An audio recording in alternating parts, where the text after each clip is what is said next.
This was in news yesterday. Tom Pelissero tweeted out, and so did a lot of other media outlets. He writes on X, he writes here, as the hiring cycle approaches, this is interesting. The NFL Players Association asked over 1,700 players to rate the coordinators they play for on a scale from 1 to 10.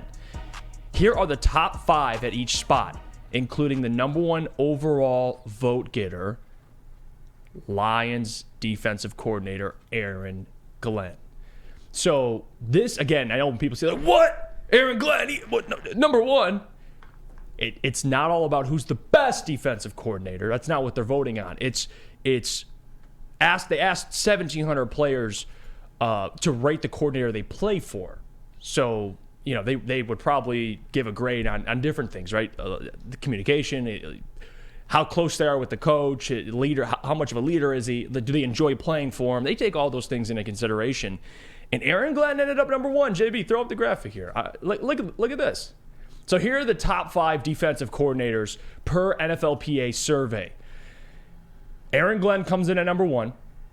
Number 2, Steve Wilks for the 49ers. It seems like everyone they get just is fantastic. Kyle Shanahan's bringing in great defensive minds. Number 3, Dan Quinn. Number 4, Brian Flores. And number 5, Raheem Morris. What do you notice about all these guys on this list? Because I'm going to give you an answer, but I'm going to ask you, what's different from Aaron Glenn and the rest of these coaches?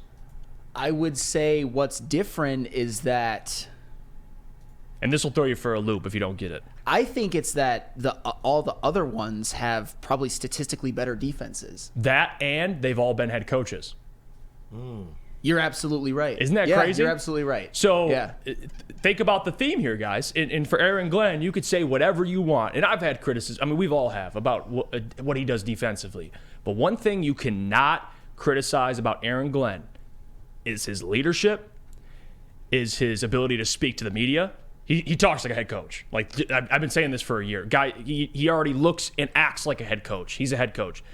And you see the success that a guy like DeMeco Ryans is doing in Houston, right? DeMeco's not this bright offensive mind. He's a defensive guy. But what is he? A leader of men. Players respect him. He knows how to galvanize players together and get everybody on the same page. What happened with C.J. Stroud this year? Had a historic rookie year. Is it because his head coach is this bright offensive mind? No. It's because DeMeco Ryans is self-aware enough to know, hey, we got to bring in an offensive coordinator that, I don't know, can handle the offense.